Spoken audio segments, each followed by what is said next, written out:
నమస్కారం దుర్గా కుమార్ గారు. నమస్కారం సుధాకర్ గారు, మన వీక్షకులకు కూడా నమస్కారం. తాజాగా వివేక హత్య కేసుకు సంబంధించి ఆయన కూతురు సునీత ఢిల్లీలో ప్రెస్ మీట్ పెట్టిన తర్వాత సాక్షిలో మరొకసారి పెద్ద కథనాన్ని అయితే రాశారు. అదే గతంలో నరాసుర రక్త చరిత్రను ఎలా రాశారో ఇప్పుడు వివేక అసలు హంతకులు ఎవరని చెప్పి ఒక కథనం రాశారు. దాంట్లో ఆ మనోడి చేతిలో గొడ్డలు పెట్టారు, దస్తగిరి చేతిలో ఆ చంద్రబాబు ఫోటోలు, ఇవన్నీ ఫోటోలు వేశారు. అసలు వాస్తవంగా వివేక హత్య కేసులో సిబిఐ ఏం చెబుతుంది, ప్రజలు ఏమనుకుంటున్నారు, సాక్షిలో ఏం రాశారు, మరి ఇలాంటి రాతలు రాస్తే ఆ పత్రికకు విలువలు ఉన్నాయంటారా? మీరు ఇప్పుడు మనం పత్రిక విలువల గురించి అన్నారు కదా, అక్కడి నుంచి మొదలు పెడదాం సుధాకర్ గారు. నేను కూడా 1979 నుంచి పత్రికా విలేకరుగా ఉన్నా. చాలా ప్రముఖ పత్రిక ఇప్పటికీ కూడా రాష్ట్రంలో. అది పేరు చెప్పొచ్చో చెప్పకూడదు, ఎందుకంటే మనము వేరే ఛానల్లో ఉన్నాం కాబట్టి. బహుశా మీరు ఎప్పుడు పుట్టుంటారు? 90లో పుట్టారా? 92లో పుట్టారు. 79 నుంచి ఇప్పుడు నాతో పాటు పనిచేసిన సజ్జల రామకృష్ణారెడ్డి గారు ఆ పత్రికకి ఎడిటోరియల్ డైరెక్టర్గా పనిచేశారు. నేను ఎందుకు చెబుతున్నానంటే, ఏ పత్రిక అయినా సరే ఒక అంశంలో తప్పు జరిగితే ద వెరీ నెక్స్ట్ డే సవరణ వేస్తారండి. హిందూ పత్రిక కానీ ఎవరు కానీ. ఇంత పెద్ద ఆరోపణ కాదు, చిన్న సవరణ. మీరు పదవి విషయంలో తప్పుగా రాసినా కూడా ఫలానా ఆయన పదవి గురించి మేము వేరేగా రాసాము, వారి పదవి ఇది అని చిన్న సవరణ ఫ్రంట్ పేజీలు వేస్తారు. అది పెద్ద ప్రాణాలు పోయే ఇష్యూ కాదు.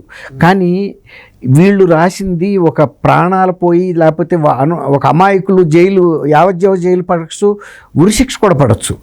ఇది మొన్న వివేకానంద రెడ్డి మర్డర్ కేసు, అది ఒక కోల్డ్ బ్లడెడ్ మర్డర్ కేసు.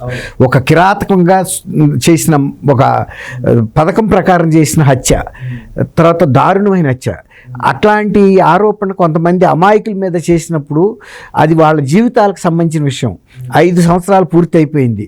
ఎవరైతే ఆ రోజున వాళ్ళు నారాసురు, మీరు అన్నారు కదా రక్త చరిత్ర అని వేశారని, కనీసం ఇప్పుడు వరకు జగన్మోహన్ రెడ్డి గారికి పత్రికల విలువ తెలపవచ్చు. పత్రికా విలువలో సజ్జల రామకృష్ణారెడ్డి గారు 5 సంవత్సరాల క్రితం వేసింది ఇప్పుడు రాక కూడా వాళ్ళు సవరణ నెల తర్వాత 2 నెలల తర్వాత, కనీసం సిబిఐ ఎంక్వైరీలో వాళ్ళ పేర్లు ఎక్కడా ప్రస్తావన రాలేదు, వాళ్ళని నోటీస్ ఇవ్వలేదు, పిలవలేదు, ఇంట్రాగేషన్ చేయలేదు, ఏమి జరగలేదు వాళ్ళకి.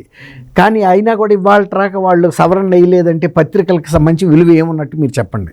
ప్రజలు కూడా అట్లాంటి పత్రికలు ఎంతవరకు విశ్వసిస్తారు, ఎలా విశ్వసిస్తారు? వెరీ నెక్స్ట్ డే వేస్తారండి, కంగారుగా. ఎంత బాధపడతారంటే, మనం తప్పుగా ఏదైనా వార్త ప్రచురిస్తే, సపోజ్ మీరు ఒక కేసులో ముద్దాయి కాదు, అది పెద్ద మర్డర్ కేసు అక్కర్లా, ఏదో చిన్న కేసు, గంజాయి కేసు, ఇంకొక కేసు, లేకపోతే రోడ్డు యాక్సిడెంట్, మీరు మీరు లేకుండా కూడా మీ పేరు రాస్తే పలానా ఆయన లేడు, మేము జరిగిన దానికి చింతిస్తున్నామని వెంటనే వేస్తారు.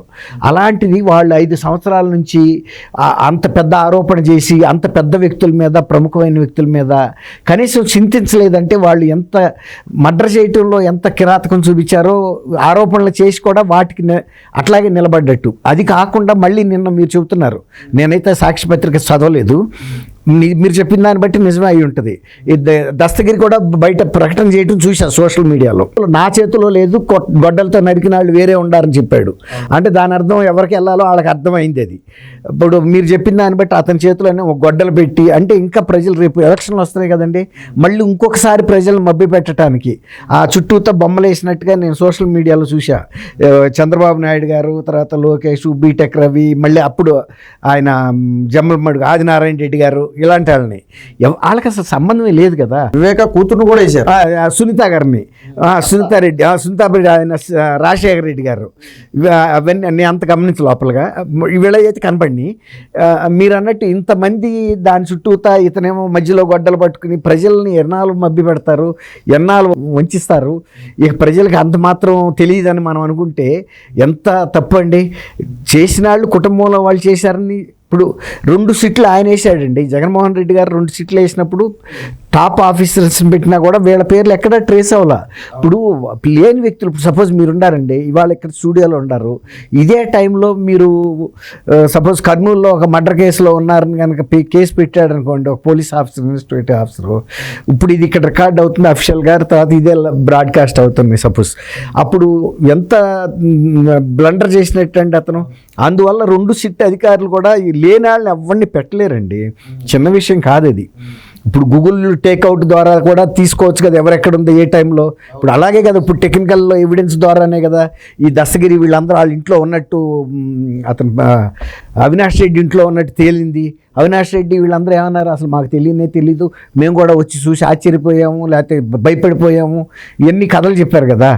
తర్వాత ఆయన చనిపోయింది కూడా ఫస్ట్ ఫోను వెళ్ళింది భారతిరెడ్డి గారి దగ్గరికి. అప్పుడు ఇతనేమన్నాడు, దస్తగిరి నా ఫోటో కాదు వేయాల్సింది, ఒక చేత్తోనేమో అవినాష్ రెడ్డి గారి చేతిలో ఒక గొడ్డలి, జగన్మోహన్ రెడ్డి గారి చేతిలో ఒక గొడ్డలి, మధ్యలో భారత్ గారి ఫోటో వేయాలి కానీ నా ఫోటో ఎందుకని అడిగాడు అతను. ఎందుకంటే అందులో అతను ఇన్వాల్వ్ అయ్యాడు. ఆ ముద్దాయిని నేనని చెబుతున్నాడు ఇప్పటికి. కానీ నేను వాళ్ళ ఉప్పు తిని వాళ్ళకి అన్యాయం చేశాను, ఘోరమైన తప్పిదం, దానికి నేను పశ్చాత్తాపడుతున్నాను. ఇప్పటికైనా నా పాపం తగ్గించుకోవటానికే నేను అప్రూవర్గా మారాను, చేయలేదని నేను అంటలా. కానీ నాకన్నా కూడా అందులో సివియర్గా గొడ్డలతో యాక్షన్ చేసిన ఆయన వేరే ఆయన ఉన్నాడు. బహుశా ఇతను కత్తి పట్టుకున్నాడేమో, గొడ్డలతో నరికిన ఆయన వేరే ఉన్నాడు, నేను అది చెప్తానని చెప్తున్నాడు. ఈ మొత్తంలో పాత్రధారులు ఎవరు, వీళ్ళు ఎవరితో ట్యాకిల్ చేశారు అవన్నీ కూడా దస్తగిరికి తెలుసండి. దస్తగిరి వీళ్ళు ఎవరెవరు ఫోన్లు చేశారు, ఎంత ఫోన్లు చేశారు, ఇందులో 40 కోట్లు సుపారీ ఇన్వాల్వ్ అయింది కదండి. డబ్బు ఇన్వాల్వ్ కాకపోతే పెద్ద పట్టుకోలేరు, కానీ డబ్బు ఇన్వాల్వ్ అయింది, డబ్బు దొరికింది. అతను ఇంకొక విల్లా కొనుక్కోవటానికి, అతను ఒక డ్రైవరే కదా దస్తగిరి. సరే అతను కూడా చెప్పాడు కదా, నాకు ఇచ్చారు కాబట్టి విల్లా కొనుక్కుందామని ఆశపడ్డాను, డబ్బులు కట్టిన మాట వాస్తవమని చెప్పాడు. అది ఇప్పుడు మొన్న వేరే కేసుల్లో జైల్లో పెడితే అతను కడప సెంట్రల్ జైల్లోకి వెళ్ళి బెదిరిస్తున్నారంటే ఏ విధంగా ఉందో ఆలోచించండి. నువ్వు గనక వీళ్ళ మీద కేసు లేదని చెప్పకపోతే, తర్వాత రామ్ సింగ్ నిన్ను బలవంత పెట్టి అప్రూవర్గా మార్చేయడని చెప్పకపోతే నిన్ను చంపేస్తాం, నీ కుటుంబ సభ్యులను చంపేస్తాం అని సెంట్రల్ జైలుకి వెళ్ళి బెదిరించారంటే ఏ విధంగా ఉంది పరిస్థితి అనేది అర్థం చేసుకోవచ్చండి. దస్తగిరి భార్య ఇంకోటి కూడా చెప్పింది, దస్తగిరి కూడా చెప్పాడు. ఆ ప్రాంతంలో ఉండే కౌన్సిలర్ ఉంటాడు కదా, పులివెందుల్లో కౌన్సిలర్, దస్తగిరి ఉన్న వార్డు కౌన్సిలరు, అతను వైఎస్ఆర్సీపీ లీడరు. అతను కూడా వెళ్ళి ఒక రెడ్డి, రామకృష్ణారెడ్డి ఏదో ఉంది అతని పేరు, శ్రీనివాసరెడ్డి, అతను ఇంటికి వెళ్ళి ఆ అమ్మాయిని షబానాని కూడా బెదిరించాడు. షబానా కూడా చెబుతుంది, నన్ను పలానా ఇంటికి వచ్చి బెదిరించారని. ఈ విధంగా వీళ్ళు ఏమంటున్నారు, అసలు మేము ఎవరు వెళ్ళలేదు, బెదిరించలేదంటే అతను కూడా ఏం చెబుతున్నాడు, నేను ఏ టెస్టులకైనా సరే నన్ను చేస్తారు కదండి, అది నార్కోటిక్ టెస్టులకి నేను రెడీ, మీరు కూడా రండి, ఎవరు వస్తారు రండి, నేనేం తగ్గట్లేదు, నేను నేరం చేయట్లేదని ఒప్పుకోవట్లేదు, అన్ని టెస్టుల్లో మీరు పార్టిసిపేట్ చేయండి, నేను పార్టిసిపేట్ చేస్తాను, నాకు కూడా శిక్ష పడుతుంది, నేను పడదని నేను అంటల్లా, పడినా సరే నేను శిక్షార్హుడినే, ఎందుకంటే నేను అందులో పాల్గొన్నందుకు పశ్చాత్తాప పడాల్సిందే, అందుకని నేను ఒప్పుకున్నాను, నేను ఇందులో వెనక్కి తగ్గేది ఏం లేదు, ఎవరు ఎంత బెదిరించినా సరే నేను ఎంత ధైర్యంగా ఒప్పుకుంటున్నానో శిక్ష ఫేస్ చేయడానికి కూడా నేను అంత రెడీగానే ఉన్నాను అంటున్నాడు.